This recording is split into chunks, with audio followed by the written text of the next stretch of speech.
तो hybrid routing protocol समझ गए। AIGRP आपका कॉम्बिनेशन है, 70% इसमें कॉपी किया गया है IGRP से और 30% रिप और OSPF से इसके फीचर को कॉपी किया गया है। It support maximum 255 router, 255 router आप इसमें टोपोलॉजी के अंदर मैक्सिमम कॉन्फ़िगर कर सकते हो। डिफॉल्ट 100 राउटर आप जो सिस्को ने स्टैंडर्ड डिफाइन किया है डिफॉल्ट 100 राउटर्स का वो कॉन्फ़िगर कर सकते हो। फ्लेक्सिबल टोपोलॉजी को बनाने के लिए सिस्को को आप फॉलो करो कि 100 राउटर्स आप EIGRP में की टोपोलॉजी में कॉन्फ़िगर करो, ठीक है ना। बाकी आप ये है कि 100 से ज्यादा पे भी आप जा सकते हो, मैक्सिमम 255 लगा सकते हो आप। It's AD value, administrative distance value, 3 AD value के साथ काम करता है ये। जैसे EIGRP internal 90 AD value, EIGRP external 170 और राउट समरी 5, जो लूप को अवॉइड करने के लिए लूप अवॉइडेंस मैकेनिज्म है और लूप को अवॉइड करने के लिए यूज की जाती है, ठीक है। इंटरनल EIGRP से क्या समझते हो आप? इंटरनल EIGRP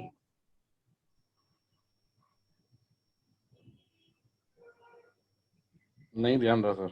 नहीं ध्यान रहा, चलो ठीक है। इंटरनल EIGRP का मतलब है कि आपकी टोपोलॉजी है और आपकी टोपोलॉजी में जो आपका नेटवर्क है, टोपोलॉजी में जितने भी राउटर हैं वो सभी राउटर पे आप जब EIGRP कॉन्फ़िगर करोगे तो उनके नेटवर्क आपको राउटिंग टेबल में एडी वैल्यू 90 से नजर आएंगे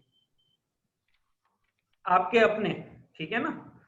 170 अगर आपने अपनी टोपोलॉजी को किसी दूसरी टोपोलॉजी से कनेक्ट किया तो जब उसके डिफरेंट टोपोलॉजी के राउट आपकी टोपोलॉजी के अंदर आएंगे तो राउटिंग टेबल के अंदर आपको वो एक्सटर्नल जितने भी राउट होंगे वो 170 एडी वैल्यू से नजर आएंगे आपको। जैसे हाँ, एक टोपोलॉजी आपकी OSPF पे चल रही है और एक टोपोलॉजी आपकी EIGRP। अब आप चाहते हो कि OSPF के नेटवर्क हमारे EIGRP में आ जाएं और EIGRP के OSPF में चले जाएं।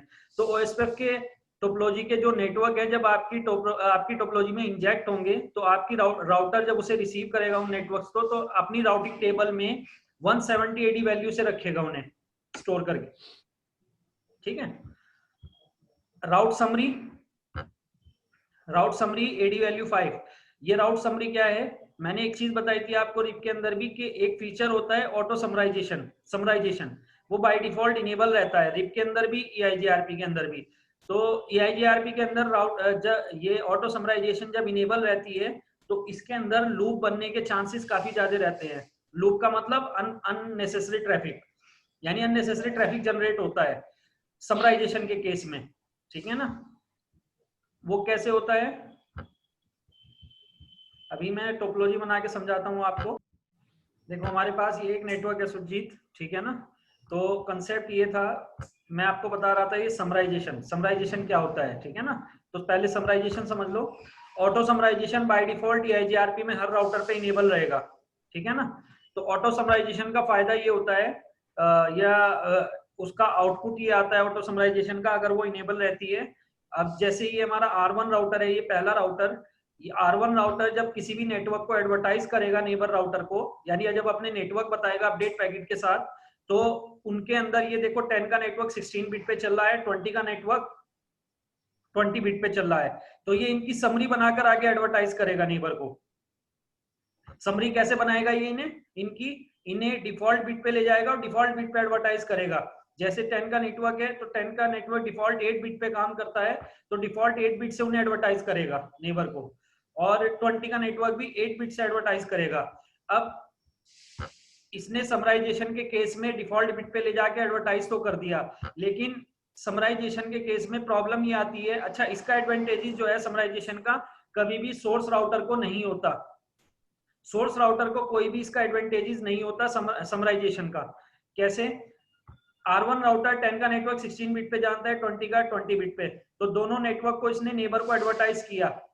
अगर हमारे पास 10 का ही नेटवर्क, मल्टीपल नेटवर्क होते 10 के, और 10 के नेटवर्क मल्टीपल होते, अलग अलग बिट पे होते, तो R1 राउटर क्या करता, उन्हें समरी बनाकर आगे बताता। जैसे एग्जांपल मैं यहाँ पे ऊपर इसके एक नेटवर्क ले लेता हूँ 192.168.1.0/30 बिट। ये मेरा पहला नेटवर्क हो गया 192.168.1.4। ये मेरा दूसरा नेटवर्क हो गया 192.168.1.8। /30 बिट। देखो जैसे हमारे R1 राउटर पे ये 3 नेटवर्क रनिंग में है इधर, ठीक है ना, अलग अलग लिंक पे चल रहे हैं ये नेटवर्क, तीनों 30 बिट पे हैं, 192.168.1.0 1.4 1.8 तीन नेटवर्क है। यानी हमने एक सबनेटिंग करी, एक ये वाला नेटवर्क लिया ऊपर वाला, उस पर सबनेटिंग करी तो उसके मल्टीपल नेटवर्क बनाए, तो वही नेटवर्क हमने अलग अलग लिंक पे यूज कर लिए। अब देखो R1 राउटर 3 नेटवर्क अलग अलग ये जानता है, लेकिन अगर इस पे समराइजेशन ऑन होगी तो R1 राउटर क्या करेगा, इन तीनों की समरी बनाकर एक सिंगल नेटवर्क आगे एडवर्टाइज करेगा। वो सिंगल नेटवर्क क्या होगा, क्या एडवर्टाइज करेगा, वो इनकी डिफॉल्ट बिट को एडवर्टाइज करेगा। 1 यहां तक डिफॉल्ट है 24 बिट, इसके बाद ये 0 कर देगा /24, क्योंकि क्लास सी का है तो क्लास सी की डिफॉल्ट बिट कितनी होती है 24। तो R1 राउटर इन तीनों नेटवर्क की अगर ऑटो समराइजेशन ऑन इनेबल है उस केस में होगा ये, तो ये तीनों नेटवर्क एडवर्टाइज करने के बजाय R1 राउटर क्या करेगा, इन्हें डिफॉल्ट बिट पे ले जाएगा यानी 24 बिट पे, और 24 बिट का एक सिंगल नेटवर्क एडवर्टाइज करेगा राउटर 2 को, यानी राउटर 2 के पास 3 नेटवर्क की बजाय एक नेटवर्क पहुंचा। अब इससे अच्छा 24 बिट का मतलब ये है कि ये वाला नेटवर्क 25 बिट से 32 बिट तक के हर नेटवर्क को जानता है, इसका मतलब ये है समरी का। यानी 24 बिट पे जब इसने नेबर को बताया, अब नेबर को क्या समझ आ रही है, नेबर ये समझ रहा है कि R1 राउटर 25 बिट से लेकर 32 बिट तक के हर नेटवर्क को जानता है 192 के, ठीक है। अच्छा अब सोर्स राउटर को क्या फायदा हुआ, इसमें क्या फायदा हुआ, अच्छा बताना, इसमें सोर्स राउटर को कोई फायदा हुआ नहीं, क्योंकि ना तो उसकी मेमोरी बची, क्योंकि उसकी मेमोरी के अंदर तो तीनों नेटवर्क अवेलेबल है ना, या तो तीनों की जगह एक ही नेटवर्क आता जब फायदा था इसे। लेकिन इसको नेबर को फायदा हुआ, इससे नेबर को क्या फायदा हुआ कि 3 नेटवर्क की बजाय उसे सिंगल नेटवर्क रखना पड़ रहा है अपनी मेमोरी के अंदर, स्टोरेज के अंदर, राउटिंग टेबल में, तो नेबर को इससे फायदा होगा। समराइजेशन का फायदा कभी भी सोर्स राउटर को नहीं होता, हमेशा नुकसान ही होता है। इसीलिए कभी भी लाइव नेटवर्क के ऊपर EIGRP अगर आपका रनिंग में रहेगा, देखना कभी भी EIGRP के केस में कभी भी ऑटो समराइजेशन आपको इनेबल नहीं मिलेगा। कंपनियां इसीलिए OSPF राउटिंग को, IGP OSPF राउटिंग को प्रेफर करती है, क्योंकि OSPF के अंदर हर राउटर समरी नहीं बनाता, लेकिन EIGRP में और RIP के अंदर दोनों में हर राउटर समरी बनाता है अगर समराइजेशन ऑन है। OSPF में अगर ऑन भी है तो भी हर राउटर समरी नहीं बनाएगा, सिर्फ जो ABR राउटर होगा, एरिया बॉर्डर राउटर, सिर्फ वही समरी बनाएगा। अब यहाँ पर देखो R2 राउटर को ये नेटवर्क मिला, अब लूप कैसे बनेगा, अननेसेसरी ट्रैफिक कैसे जनरेट होगा, जरा बताना। R2 राउटर आगे बताएगा ये इन्हें नेटवर्क को, ये होता होता होता होता लास्ट राउटर तक पहुंच गया, यानी सब राउटर के पास 192 का नेटवर्क 24 बिट से आ गया। अब अननेसेसरी ट्रैफिक कैसे जनरेट होगा बताना।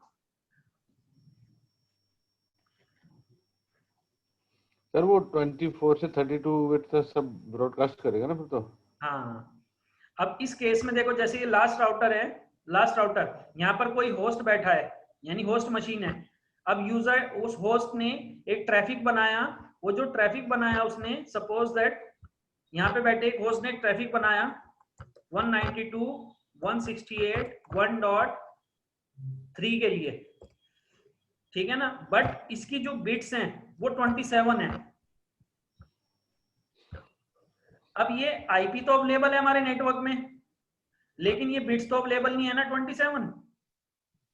लेकिन जब ये वाला ट्रैफिक हमारे इस वाले राउटर पे जाएगा, यानी उसके अपने राउटर पे जाएगा, तो ये राउटर क्या सोचेगा, ये राउटर ये सोचेगा कि मुझे नेबर राउटर ने एक नेटवर्क दिया था 192 का और 24 बिट पे दिया था, तो हो सकता है वो 27 बिट को भी जानता हो, तो ये उठाकर नेबर राउटर को दे देगा। यही आइडिया नेबर राउटर लगाएगा, वो अपने नेबर राउटर को दे देगा, यही आइडिया ये नेबर राउटर लगाएगा, ये अपने नेबर राउटर को दे देगा, और यही आइडिया ये वाला राउटर लगाएगा और अपने नेबर राउटर यानी उस राउटर को दे देगा जो जिसने उस नेटवर्क को जनरेट किया था।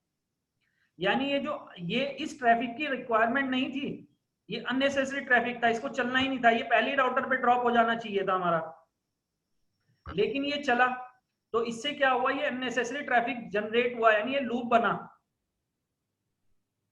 और ये जो लूप है, ये अननेसेसरी जो ट्रैफिक है, ये उसी राउटर पे जाकर खत्म होगा जो राउटर इस नेटवर्क को जनरेट करेगा, ठीक है ना। बीच में कोई भी राउटर इसे ड्रॉप नहीं करेगा।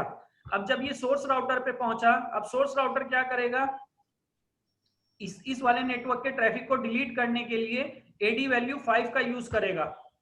यानी ये जो मैं एडी वैल्यू 5 बता रहा था आपको, इस एडी वैल्यू 5 का यूज करेगा वो इस ट्रैफिक को डिलीट करने के लिए। इसीलिए इसे बोला गया है लूप अवॉइडेंस मैकेनिज्म। और कैसे डिलीट करेगा, कैसे अवॉइड करेगा इसे, इस नेटवर्क, ये जो ट्रैफिक आया इसके पास, इस ट्रैफिक को एक पैकेट में डालेगा और पैकेट में डालकर उसकी एडी वैल्यू 5 कर देगा। जैसे ही एडी वैल्यू 5 करेगा, ये ट्रैफिक उसकी लिंक से ऑटोमेटिकली डिलीट हो जाएगा। मल्टीकास्ट करते ही मल्टीकास्ट करेगा ये जो इसका एड्रेस है, मल्टीकास्ट एड्रेस उसके साथ, ठीक है, एडी वैल्यू 5 के साथ।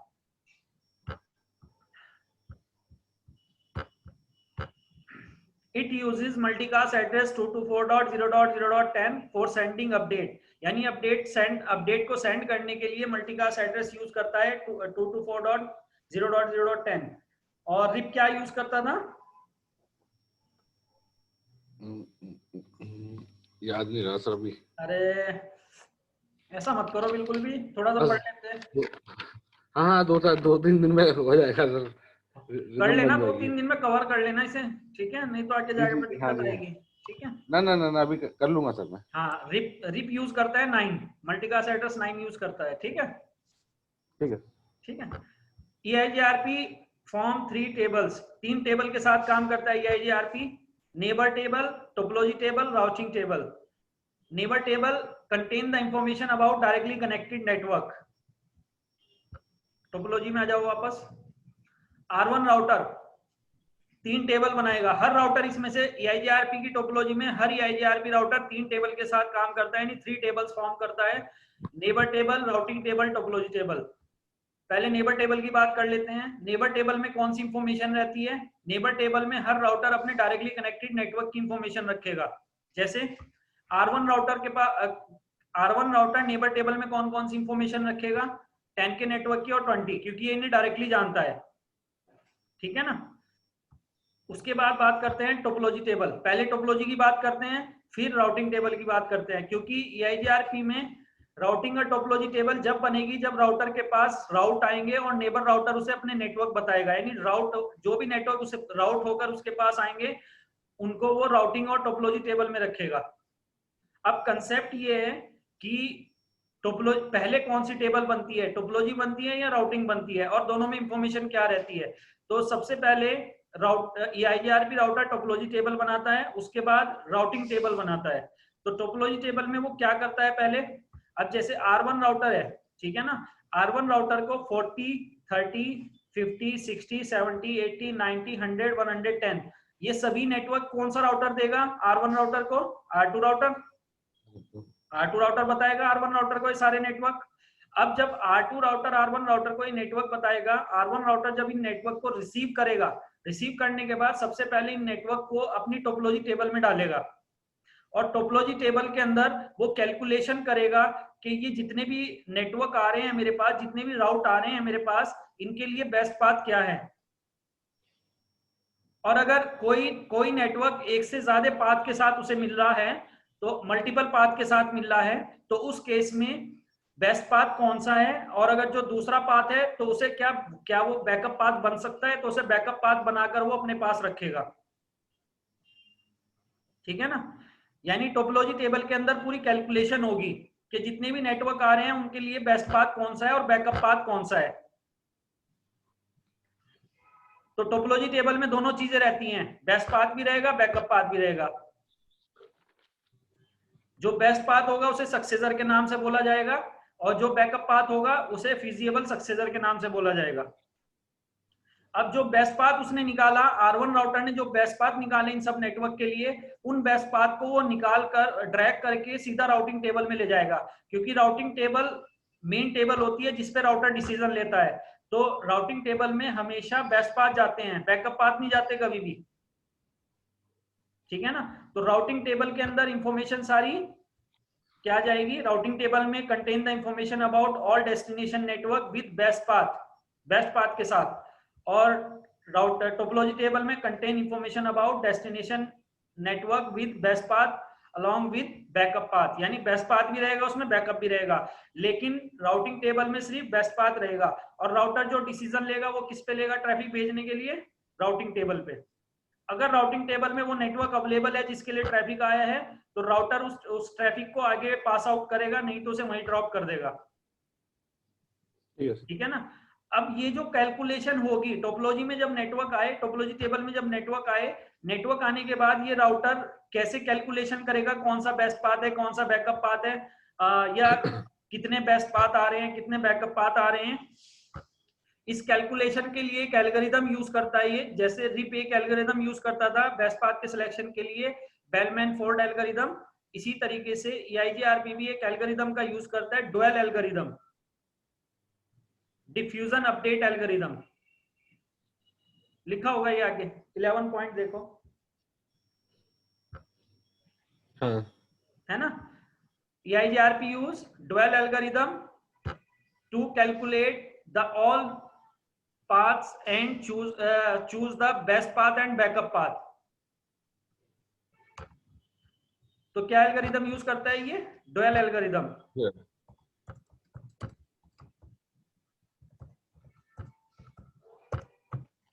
एल्गोरिदम, अब डुअल एल्गोरिदम क्या है, ये तो एक एल्गोरिदम हो गई, फार्मूला हो गया। अब इस एल्गोरिदम को EIGRP के अंदर एक प्रोटोकॉल चलता है, उस प्रोटोकॉल का नाम है RTP। ये टेबल तो समझ गए ना तीनों, टेबल क्लियर है? ठीक है। तो पहले कौन सी टेबल बनाएगा EIGRP में, पहले कौन सी टेबल बनेगी, नेबर टेबल, हाँ, उसके बाद टोपोलॉजी टेबल, देन हाँ, राउटिंग टेबल, फिर राउटिंग टेबल। ठीक है ना, याद रखना ये। और रिप से कंपैरिजन में साथ के साथ इसलिए कर रहा हूं ताकि आपको डिफरेंस पता चल सके दोनों में। देखो रिप के अंदर टोपोलॉजी टेबल नहीं बनती, रिप सिर्फ हाँ। नेबर टेबल और राउटिंग टेबल पे काम करता है। यानी अगर कोई नेटवर्क आया रिप के अंदर, राउटर 1 पे कोई नेटवर्क आया और रिप चल रही है, और वो नेटवर्क दो पाथ से आ रहा है, एक पाथ बेस्ट है, एक पाथ बैकअप है, तो वो सिर्फ बेस्ट को चूज करके राउटिंग टेबल में डालेगा और बैकअप पाथ को डिलीट कर देगा, क्योंकि बैकअप पाथ रखने के लिए उसके पास कोई टेबल ही नहीं है। ठीक है ना। और ये वाला जो फीचर है टोपोलॉजी टेबल का, ये EIGRP ने कहां से कॉपी किया, OSPF से कॉपी किया। एक्चुअली टोपोलॉजी टेबल OSPF का पार्ट थी, ये वहां से कॉपी किया इसने। ठीक है, चलो जी। अब it work with RTP protocol. RTP क्या है, ये रिलायबल ट्रांसपोर्ट प्रोटोकॉल। अभी मैं एक चीज बता रहा था आपको कि ये जो हमारा डुअल एल्गोरिदम है, ये जो कैलकुलेशन करेगा सारी बेस्ट पाथ की और बैकअप पाथ की, जब हमारे नेटवर्क आएंगे हमारी टोपोलॉजी टेबल में तो कैलकुलेशन के लिए डुअल एल्गोरिदम चलेगी। लेकिन इस डुअल एल्गोरिदम को कंट्रोल करने वाला एक प्रोटोकॉल आपका EIGRP में रनिंग में रहता है, यानी एक कंट्रोलर होता है जिसका नाम है RTP, जो इस एल्गोरिदम को कंट्रोल करता है और पूरी EIGRP टोपोलॉजी में को कंट्रोल करता है। हर राउटर पे ये इनेबल रहता है। जैसे ही आप EIGRP लगाओगे तो ये कंट्रोलर क्या करता है, डुअल एल्गोरिदम के थ्रू पूरी अपनी डेटाबेस को कंट्रोल करता है, यानी कौन सा पाथ कहां से आ रहा है, कौन सा बेस्ट पाथ है, कौन सा बैकअप पाथ है। अब जैसे मैं समराइजेशन के केस में बता रहा था कि अननेसेसरी जब लूप आएगा तो उसे अवॉइड करने के लिए AD वैल्यू 5 चलेगी, तो वो AD वैल्यू 5 कौन चलाएगा, डुअल एल्गोरिदम चलाएगी, लेकिन किसके कहने पे चलाएगी, RTP के कहने पे। यानी इसका कंट्रोलर कौन है, मेन RTP। ठीक है, चलो ये आगे बढ़े। It support MD5 authentication. MD5 authentication का मतलब क्या है यहाँ पर, ये जो हमारे पॉइंट टू पॉइंट लिंक होते हैं राउटर के, इन्हें सिक्योर करने के लिए आप इस पे ऑथेंटिकेशन लगा सकते हो सिक्योरिटी के पर्पज से। जैसे जितने भी हमारे डायनेमिक राउटिंग प्रोटोकॉल होते हैं, उन डायनेमिक राउटिंग प्रोटोकॉल के अंदर जब कोई भी राउटर अपनी इंफॉर्मेशन नेबर राउटर को देता है तो उसके लिए क्राइटेरिया फिक्स है। रिप के अंदर कोई क्राइटेरिया नहीं है, सिर्फ लिंक के आईपी को चेक करेगा और रिप का वर्जन चेक करेगा, वर्जन 1 है, वर्जन 2 है, और वो अपने नेटवर्क उठा के नेबर को दे देगा। यही काम EIGRP करेगा। EIGRP में बस एक चीज नई ऐड हो जाती है, AS number, autonomous system number, के AS नंबर चेक करेगा, वो सेम होना चाहिए सब राउटर का। तो नेबर राउटर का AS नंबर चेक करेगा, लिंक का IP चेक करेगा, उसकी बिट्स को चेक करेगा बस, और अपने नेटवर्क उठाकर नेबर को दे देगा। तो इस लिंक को सिक्योर करने के लिए कि हाँ, वेरीफाई करने के लिए कि जिसको मैं नेटवर्क दे रहा हूं वो मेरा ही नेबर है या नहीं है, उसके लिए हम इस लिंक पे ऑथेंटिकेशन लगा सकते हैं। क्लियर है? तो ऑथेंटिकेशन पॉइंट टू पॉइंट जो हमारे लिंक होते हैं IGRP के अंदर, उन्हें सिक्योर करने के लिए उसमें हम ऑथेंटिकेशन लगाते हैं। और कौन सा ऑथेंटिकेशन लगाते हैं? MD5 authentication. ठीक है, MD5 की full form message digest version 5।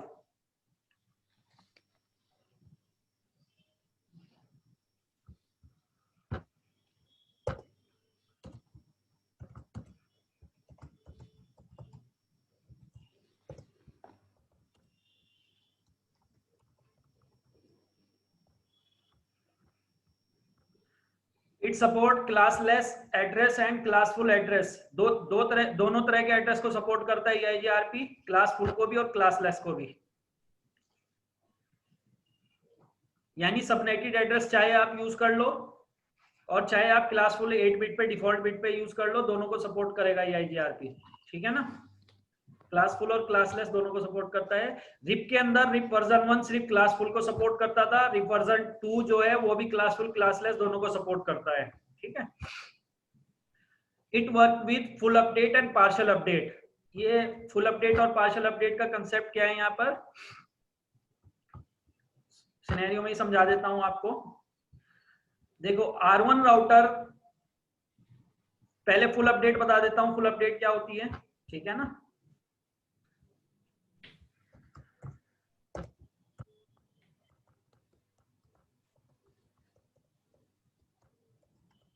Full update R1 router जब अपने नेटवर्क नेबर राउटर को देगा तो जितने भी नेटवर्क वो बताएगा, ठीक है ना, फर्स्ट टाइम जब वो बताएगा, जैसे फर्स्ट टाइम ये राउटर आपने ऑन किए, राउटिंग करी, राउटिंग करते ही ये राउटर सबसे पहले क्या करेंगे, नेबरशिप बनाएंगे। तो नेबरशिप बनाने के लिए एक छोटा सा पैकेट चलाते हैं, हेलो पैकेट। एक छोटा सा पैकेट होता है हेलो, तो हेलो पैकेट चलाते हैं, एक्सचेंज करते हैं एक दूसरे से, उनका एक्नॉलेजमेंट एक्सचेंज करेंगे। तो एक्नॉलेजमेंट एक्सचेंज करने के बाद ये दोनों राउटर एक दूसरे के साथ अपनी नेबरशिप को बिल्डअप कर लेंगे, यानी एक दूसरे से अपनी नेबरशिप बना लेंगे। तो फर्स्ट टाइम जब ये नेबरशिप बनाएंगे, तो नेबरशिप बनाने के बाद फौरन ये एक दूसरे को अपनी इंफॉर्मेशन देंगे। तो इंफॉर्मेशन देने के लिए एक पैकेट का यूज करेंगे जिसे हम बोलेंगे फुल अपडेट। यानी फर्स्ट टाइम जब EIGRP के अंदर राउटर एक नेबर बनते हैं, नेबरशिप बिल्डअप होती है राउटर्स के बीच, तो पहला पैकेट जो नेबरशिप के बाद वो चलाते हैं वो होता है फुल अपडेट पैकेट। इस फुल अपडेट पैकेट के अंदर वो सभी राउटर अपनी नेटवर्क की कंप्लीट इंफॉर्मेशन, अपने नेटवर्क की कंप्लीट इंफॉर्मेशन उस पैकेट के अंदर डालते हैं, और जो जो उसके क्राइटेरिया क्रेडेंशियल्स हैं वो सभी उसके अंदर डालेंगे फुल अपडेट के अंदर और नेबर को दे देंगे। जैसे R1 राउटर क्या क्या बताएगा इसमें फुल अपडेट में, पहली चीज बताएगा इसमें नेटवर्क। तो कौन कौन से नेटवर्क है इसके पास, 10 and 20। हाँ, तो नेटवर्क में बताएगा ये, एक तो 10 बताएगा। समराइजेशन ऑन है तो कितने बिट पे बताएगा इसे, 8 बिट पे, क्लास A है। ठीक है ना, अगर ऑन ना होती तो डिफॉल्ट बिट पे एडवर्टाइज कर, वो जो ओरिजिनल बिट है उसकी उन पे एडवर्टाइज करता वो, यानी 10 के नेटवर्क को 16 बिट पे और 20 को 20 बिट पे। तो 20 को भी आप कितने बिट पे एडवर्टाइज करेगा, समराइजेशन ऑन है तो 8 बिट पे। ठीक है, पहली चीज। नेटवर्क के साथ साथ ये क्या भेजेगा, AS नंबर। EIGRP में हम यूज करेंगे राउटिंग के अंदर AS number, autonomous system number. तो AS नंबर सपोज मैंने राउटर पे रख रखा है 100, तो सब राउटर का सेम होगा, ये मैच होता है नेबरशिप के टाइम पे। AS नंबर 100, AS नंबर भेजेगा, link IP, link interface IP, यानी उसके अपने लिंक का IP क्या है, 10.1 सपोज हमने रख रखा है। ठीक है ना, इसके अलावा लिंक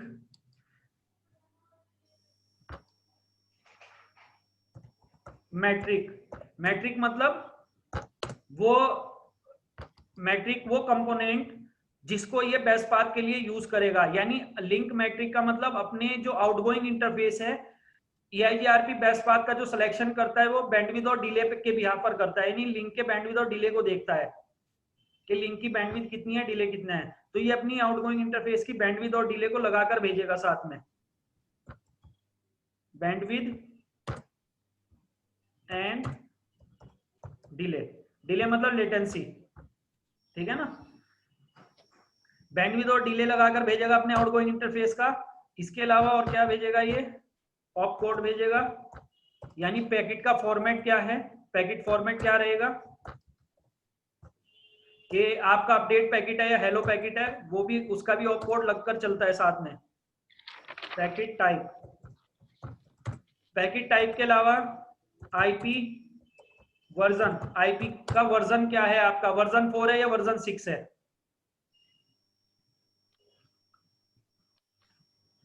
आईपी वर्जन के अलावा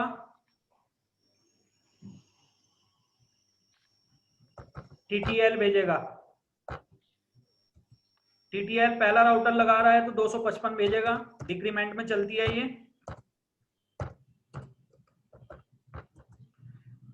इसके अलावा और क्या भेजेगा, फ्लैक्स भेजेगा।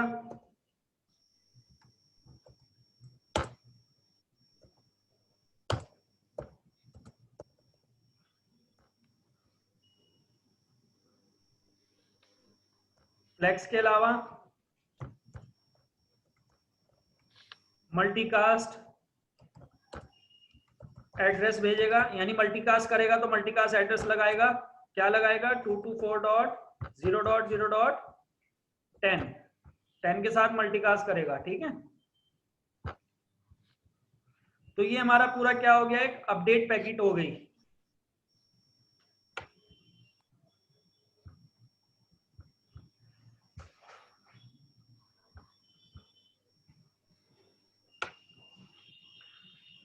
देखो इस अपडेट पैकेट के अंदर कितनी सारी इंफॉर्मेशन लगकर चल रही है।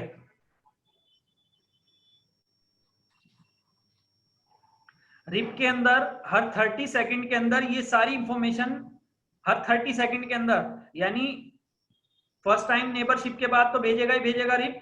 उसके बाद नेबर का जब स्टेटस चेक करना होता है उसे, तो स्टेटस चेक करने के लिए भी इसी तरह की फुल अपडेट पैकेट का यूज करता है वो। लेकिन EIGRP, मैंने क्या बोला है कि EIGRP के अंदर फर्स्ट टाइम जब नेबरशिप बनेगी सिर्फ उसी टाइम पे फुल अपडेट चलेगा। EIGRP के अंदर बस एक चीज हमेशा ध्यान में रखना, जब भी नेबरशिप आपकी बिल्डअप होगी, नई नेबरशिप, या आपकी नेबरशिप आपकी चल रही थी, ब्रेक हो गई, दोबारा से नेबरशिप बनी, ठीक है ना, तो जब भी नेबरशिप बनेगी तब तब आपका फुल अपडेट चलेगा। अगर एक बार आपका राउटर ऑन हुआ, जैसे अब R1 राउटर ऑन हो गया, ऑन होने के बाद ये 50 साल भी इसमें ये इस राउटर में कोई दिक्कत नहीं आई। अच्छा, नेबरशिप ब्रेक होने के क्या क्या रीजन हो सकते हैं, लिंक आपका फ्लैक्चुएट कर गया, या फिर आपका राउटर रीस्टार्ट या शटडाउन हो गया पावर कट की वजह से। तो जब जब आपकी तो इस केस में आपकी नेबरशिप डाउन हो जाएगी। तो जब जब आपकी नेबरशिप डाउन होगी तब तब आपका राउटर दोबारा से नेबरशिप बनाएगा और दोबारा से फुल अपडेट बनाएगा। अब फर्स्ट टाइम आपने राउटर ऑन किया, नेबरशिप बनी, और नेबरशिप बनते ही इसने अपनी फुल अपडेट नेबर को दे दी, तो अब दोबारा इसके लिंक में या राउटर में कोई दिक्कत नहीं आई, कोई प्रॉब्लम्स नहीं आई, तो उस केस में जब तक हमारी नेबरशिप बनी रहेगी तब तक ये राउटर दोबारा कभी भी फुल अपडेट नहीं बनाएगा, चाहे 100 साल हो जाएं, चाहे 50 साल हो जाएं EIGRP के अंदर, ठीक है ना। पार्शियल अपडेट क्या होता है, अब पार्शियल अपडेट, अब इस राउटर पे कोई टोपोलॉजिकल चेंज हुआ, पार्शियल अपडेट सबसे पहले वो राउटर बनाएगा जिस राउटर पे टोपोलॉजिकल चेंजिंग होगी। जैसे अब ये R1 राउटर है, इसी पे एक नया नेटवर्क आकर ऐड हो गया, ठीक है ना। वो नया नेटवर्क क्या है हमारा 192 का, ये 3 नेटवर्क आकर ऐड हो गए, ठीक है ना। अब ये तीनों नेटवर्क क्या होगा, अब ये पार्शियल अपडेट बनाएगा। पार्शियल अपडेट बनाने के लिए, पार्शियल अपडेट में ये सिर्फ टोपोलॉजिकल चेंजिंग जो होगी, इंफॉर्मेशन होगी, वही इसके अंदर डालेगा बस।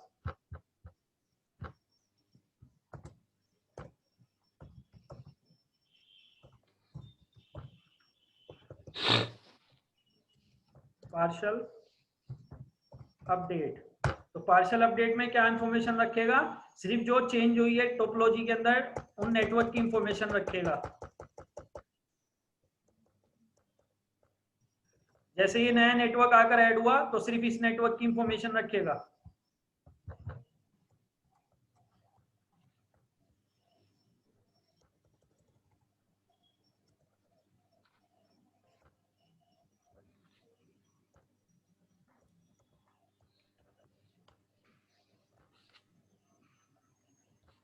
ठीक है ना। और बाकी जो क्रेडेंशियल्स हैं वो सारे क्रेडेंशियल्स वही आएंगे जो पीछे आपने इसमें फुल अपडेट में डाले हैं, क्रेडेंशियल सारी वही आएगी, लेकिन नेटवर्क के अंदर सिर्फ वो नेटवर्क बताएगा जो ऐड हुआ है नया।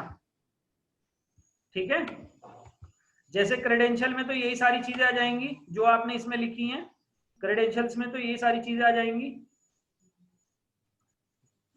और बाकी नेटवर्क के अंदर सिर्फ वो जो चेंज हुआ है टोपोलॉजी के अंदर, सिर्फ उस नेटवर्क की या नया नेटवर्क जो ऐड हुआ है आकर वो नेटवर्क डालेगा उसके अंदर पार्शियल अपडेट में। रिप हमेशा फुल अपडेट के साथ काम करता है, ठीक है ना, वो कभी भी पार्शियल अपडेट नहीं बनाता। यहां तक कि वो नेबर का स्टेटस चेक करने के लिए भी फुल अपडेट चलाता है। EIGRP first time full update चलाएगा, उसके बाद कभी भी नहीं चलाएगा। नेबर का स्टेटस चेक करने के लिए वो छोटा सा पैकेट यूज करेगा जिसका नाम होता है हेलो पैकेट, एक छोटा सा पैकेट यूज करता है। ठीक है ना, यहां तक क्लियर है जी। इट यूज ड्वेल एल्गोरिथम, ये चीज मैंने आपको पहले ही बता दी है ना। डिफ्यूजन अपडेट इसकी फुल फॉर्म है, diffusion update algorithm. It use two basic metric, ये मैंने आपको पहले ही बताया अभी फुल अपडेट के अंदर, टू बेसिक मैट्रिक का यूज करता है ये। वो मैट्रिक क्या है, बैंडविड्थ और डिले। अभी ये कैलकुलेशन प्रोसेस बताऊंगा मैं आपको कैसे कैलकुलेट करता है, ठीक है ना। टोपोलॉजी के अंदर ही समझा दूं? हाँ बताया था सर आपने। बताया था तो हाँ। बताऊं दोबारा, बैंडविड्थ और डिले कैसे नहीं कैलकुलेट होके चलते हैं आगे, नहीं सर, समझ है वो ना। समझ याद है। हाँ लीस्ट बैंडविड्थ चलेगी और डिले सम होकर चलेगा आगे, हाँ जी हाँ जी हाँ जी। है ना। चलो, इसके अलावा EIGRP interface component, interface metric component. Metric component कौन कौन से हैं इसके, यानी जो इंटरफेस की मैट्रिक कंपोनेंट हैं जिनके अंदर से वो बैंडविड्थ और डिले को यूज करता है। बेसिकली 5 कंपोनेंट होते हैं इसके अंदर, bandwidth, reliability, delay, load, MTU। इनको नाम दिया गया है, के वैल्यूज से इन्हें पहचाना जाता है, के वैल्यूज से इन्हें बोला जाता है, बुलाया जाता है। जैसे बैंडविड्थ को बोला जाता है K1, रिलायबिलिटी को K2, डिले को K3, load K4, MTU K5। अब इन पांचों के वैल्यूज के अंदर से सिर्फ K1 और K3 यूज होती है वैल्यू, यानी बाय डिफॉल्ट जो ऑन रहती है। देखो बैंडविड्थ के आगे K1 है यानी ये ऑन है, रिलायबिलिटी K0 यानी ऑफ है ये, डिले K1 ये भी ऑन है, लोड MTU दोनों ऑफ है। यानी इन पांचों कंपोनेंट में से by default 2 he component use होते हैं EIGRP के अंदर मैट्रिक कैलकुलेशन के लिए, बेस्ट पाथ के सिलेक्शन के लिए। वो क्या होते हैं, बैंडविड्थ और डिले। ठीक है, वो कैसे होते हैं वो प्रोसेस मैंने आपको ऑलरेडी बता रखा है, ठीक है ना। It support auto and manual summarization, ये चीज पता है, बताऊं? थोड़ा सा बता दीजिए। बता देता हूं दोबारा पता कर लो, कोई दिक्कत नहीं है, मेरी साइड से कोई दिक्कत नहीं है, ठीक है ना। आप अपनी साइड से अगर थोड़ा सा भी डाउट है ना पूछ लो से दोबारा, ठीक है। हाँ जी हाँ जी। हाँ। देखो ऑटो समराइजेशन का सिनेरियो मैंने अभी समझाया था आपको कि अगर हमारे पास 3 नेटवर्क हैं ये जैसे, और सेम बिट पे काम कर रहे हैं बट नेटवर्क 3 है, तो R1 राउटर क्या करेगा, by default auto summarization EIGRP में इनेबल रहती है। तो ऑटो समराइजेशन के केस में R1 राउटर इनकी समरी बनाएगा और तीनों की समरी बनाकर एक सिंगल नेटवर्क बनाएगा 192.168.1.0 और उन्हें डिफॉल्ट बिट पे एडवर्टाइज कर देगा 24 बिट पे। ये तो आपको मैंने बता दिया कि ऑटो समराइजेशन डिफॉल्ट बिट पे ले जाकर एडवर्टाइज करता है राउटर। अब डिफॉल्ट बिट का मतलब क्या होता है कि वो 25 से लेकर 32 बिट तक हर बिट के नेटवर्क को जानता है 192 के, ठीक है। अगर मैं ऑटो समराइजेशन को डिसेबल कर दूं तो क्या होगा, EIGRP के अंदर ऑटो समराइजेशन को डिसेबल करने के बाद R1 राउटर क्या करेगा, इन तीनों नेटवर्क को एडवर्टाइज करने लग जाएगा उनकी एक्चुअल बिट पे, जितनी बिट पे वो चल रहे हैं। जैसे तीनों नेटवर्क को एडवर्टाइज करेगा 30 बिट पे। अब लूप नहीं बनेगा, अब सभी राउटर के पास, सभी राउटर पे अगर ऑटो समराइजेशन डिसेबल है तो सभी राउटर इन तीनों नेटवर्क को रिसीव करेंगे और रिसीव करने के बाद उन्हें डिफॉल्ट बिट, उन्हें ओरिजिनल बिट के साथ अपनी राउटिंग टेबल में डालेंगे। तो इस सिनेरियो के अंदर लूप बनेगा समराइजेशन वाला? नहीं बनेगा, क्योंकि अगर कोई भी ट्रैफिक आएगा जैसे 192 का 27 बिट पे और इस राउटर पे 192 का नेटवर्क ऑलरेडी है 30 बिट पे, तो ये वाला ट्रैफिक यहीं ड्रॉप हो जाएगा, ये आगे देगा ही नहीं नेबर को, ठीक है ना। अब यहाँ पर मैनुअल समराइजेशन क्या है? मैनुअल समराइजेशन ये है कि मैं ये चाहता हूं कि ये 192 का नेटवर्क अलग अलग ओरिजिनल बिट पे एडवर्टाइज ना हो, इन तीनों की जगह ये 29 बिट पे एडवर्टाइज हो। यानी आप नेटवर्क की बिट को अपने आप से डिफाइन कर सकते हो कि ये कितनी बिट पे एडवर्टाइज हो। इसे बोलते हैं मैनुअल समराइजेशन, जिसमें राउटर आपकी इंस्ट्रक्शन के हिसाब से नेटवर्क को, आपने जो इंस्ट्रक्शन दिया जितने बिट पे उस नेटवर्क के अंदर, तो उतनी बिट पे वो राउटर एडवर्टाइज करेगा। 30 बिट है तो 30 बिट का मतलब आप 29 बिट पे से एडवर्टाइज करोगे तो सभी राउटर पे ही 29 बिट पे एडवर्टाइज होगा, सभी राउटर को ही 29 बिट से मिलेगा। ये है हमारा मैनुअल समराइजेशन। मैनुअल समराइजेशन सिर्फ EIGRP में आप कर सकते हो, बाकी रिप में भी नहीं कर सकते, ना ही OSPF में कर सकते। क्लियर है मैनुअल समराइजेशन? हाँ जी, हाँ जी सर। ठीक है, आगे बढ़ते हैं। It support equal unequal cost load balancing. Equal unequal cost load balancing मतलब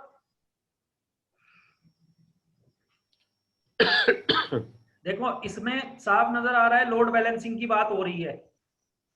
ये लोड बैलेंसिंग का मतलब क्या है? यहाँ पर किस तरीके से लोड बैलेंसिंग की बात हो रही है?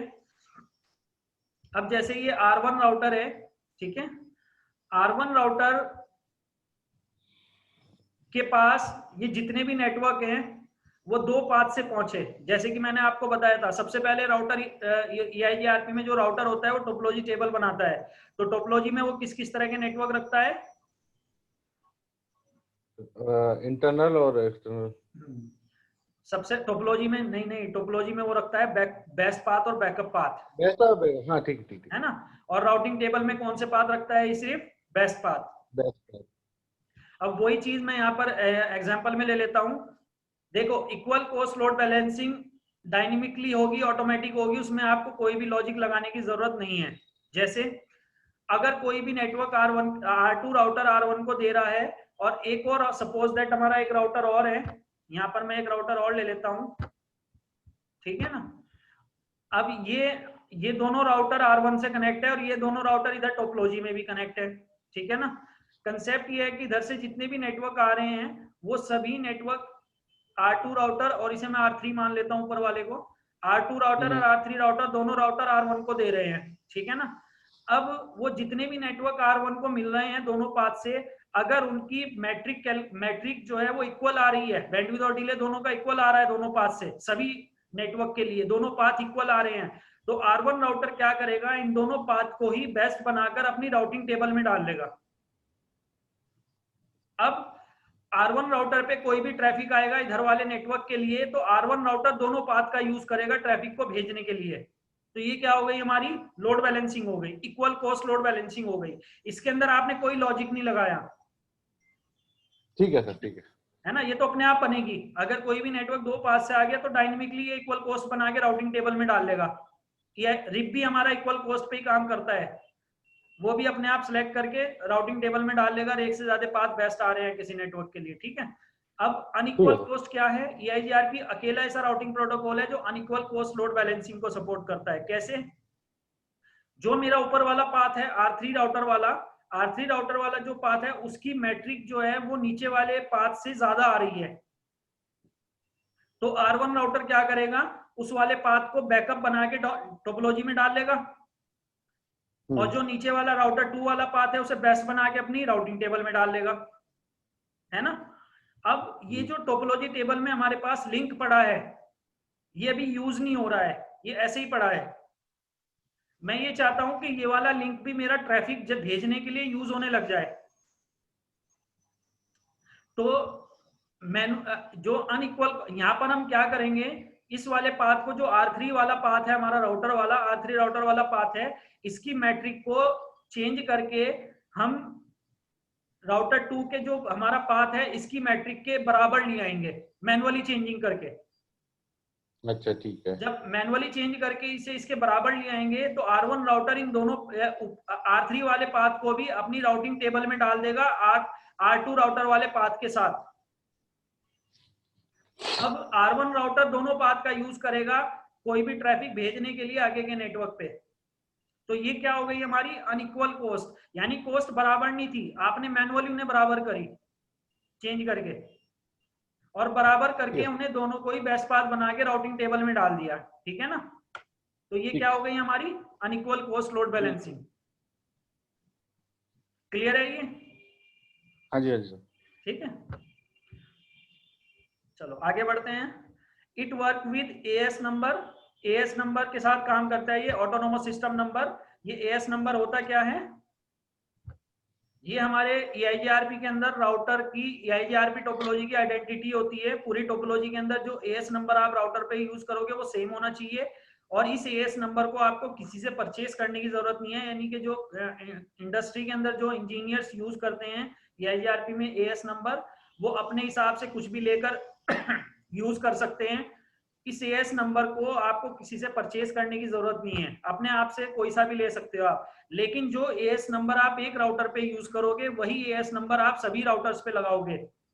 एएस नंबर सभी राउटर पे सेम होना चाहिए, जब भी टोपोलॉजी आपकी सिंक हो पाएगी। अगर 10 राउटर पे आपने एएस नंबर 100 ले लिया और 2 राउटर पे आपने एएस नंबर 200 ले लिया, तो वो जो 2 राउटर है वो कभी भी हमारे जो 10 राउटर वाली टोपोलॉजी है उसके अंदर सिंक नहीं हो पाएंगे, क्योंकि उनका एएस नंबर मैच नहीं होगा। तो ये एएस नंबर क्या होता है? EIGRP टोपोलॉजी का की आइडेंटिटी होती है, यानी सभी राउटर पे सेम डालोगे आप, जो एक राउटर पे रखोगे वो अपने हिसाब से आप कुछ भी ले सकते हो इसमें। ठीक है सर। ठीक है। It use AD value 5 to remove the packet, ये मैंने आपको पहले ही बता दिया, AD वैल्यू 5 का कंसेप्ट है ना। आगे बढ़ते हैं। It use 5 types of packet to make EIGRP database, 5 तरह के पैकेट्स को यूज करता है EIGRP के डेटाबेस के बनाने के लिए। पैकेट समझ लो जरा। पहला पैकेट है हमारा हेलो पैकेट। हेलो पैकेट 3 काम करता है यहाँ पर। एक छोटा सा पैकेट होता है हेलो पैकेट। इस हेलो पैकेट के अंदर क्या क्या इंफॉर्मेशन लग के चलती है वो भी मैं आपको यहाँ पे समझा देता हूँ। ये तो हमारी अपडेट हो गई, फुल अपडेट पैकेट। ये पार्शियल अपडेट हो गया आपका। हेलो पैकेट समझा देता हूँ आपको। हेलो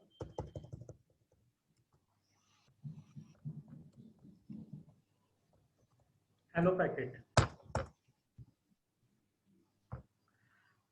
हेलो पैकेट के अंदर ये क्या रखेगा? Link IP. लिंक आईपी जैसे हम R1 राउटर की बात कर लेते हैं, तो R1 राउटर के लिंक आईपी है 10.0.0.1। ठीक है। और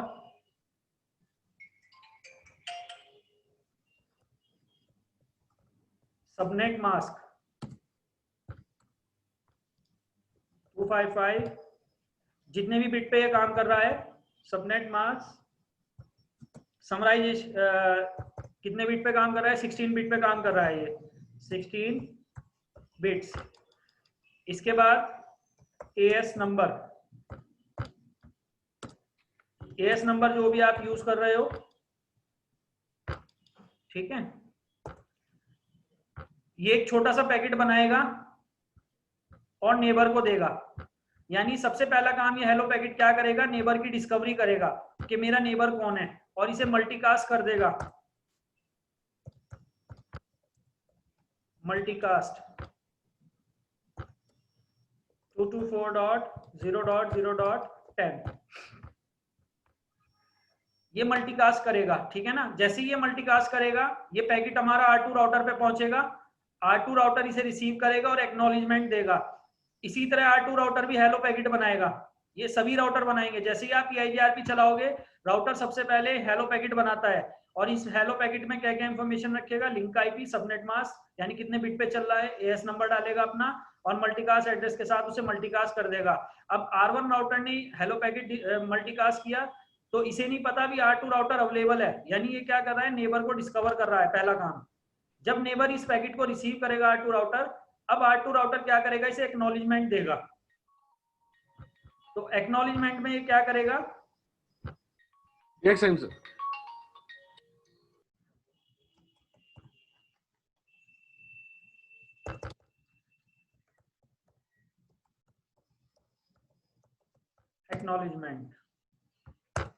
एक्नॉलेजमेंट में link IP 10.2 subnet mask 16 bits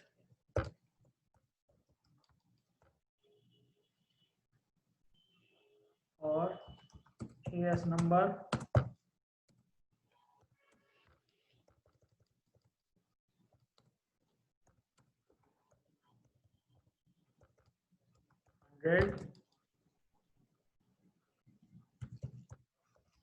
unicast, यानी किसको करेगा ये? 10.1 को।